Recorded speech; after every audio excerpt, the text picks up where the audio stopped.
Of course, Sara does not hear the ocean. The low-frequency hiss is born from the fact the shell acts as a closed-pipe resonator. Its wave-mimicking song is white noise, the blank slate upon which all recognizable sounds are etched, and in a bit of Mobius logic, its gentle purr is also the washed-out resultant of all sounds, a tone which gravitates more than any other toward purity, and which also contains almost every audible frequency.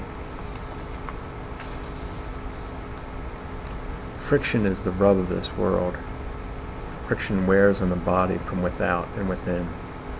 The smoothest surfaces are rough at the microscopic level, imperfect despite their machined polish and sheen. Mu is the measure of the coefficient of friction.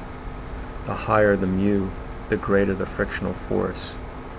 Mu is equal to the force applied divided by the force perpendicular. Both forces are measured in newtons, which, upon calculation, cancel, leaving mu as that rare phenomenon of physics, a number unclaimed by a unit's measure. Last year, Sara's science teacher introduced her class to mu in a lab involving sliding blocks. Calculating the frictional coefficient was simple enough, but despite her teacher's words and diagrams, Sara struggled with the notion of mu. She found its lack of a proper unit vexing, the unshackled numbers threatening to flutter off like a summer butterfly. But today, on the sun-baking beach, she feels a previously unappreciated force all around her, in her mother's crinkling page turns, in the boys' music and banter, in the breeze that stinks of rot and death. Here, perhaps, lies the crux of her consciousness, the most telling and compelling confirmation she exists, registered in the rub between herself and the world.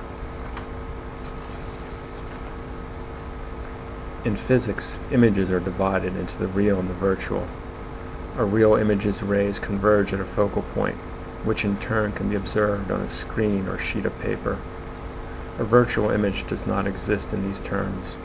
Rather, it's a trick of the eye and the properties of light, the plaything of magicians and the subterfuge-filled origin of the phrase "done with mirrors." Upon exiting the funhouse, Sara thinks again of her brother. Recently, she's been distressed by his fading image, another abandonment, leaving her nothing more than memories and photographs, images real and not. A complex wave is formed by two frequencies separated by more than 7 Hertz. The world is awash in dissonance, two waves that mesh in an unpleasing manner. But if the resultant sound is pleasant, consonance is achieved and a chord is formed. Cultural and experiential influences surely affect the judgment of consonance and dissonance. The symphonies of John Cage and other avant-garde composers raise the questions of whether our value of consonance can be altered by experience. Traditional music of the Far East, with its pentonic scales and lack of quantitative rhythms, often registers as odd, even unpleasant to the Western ear. Thus, unlike most of the hard-set rules of physics, the values of consonance and dissonance appear to be flexible and open to interpretation. And for this, Sara is grateful.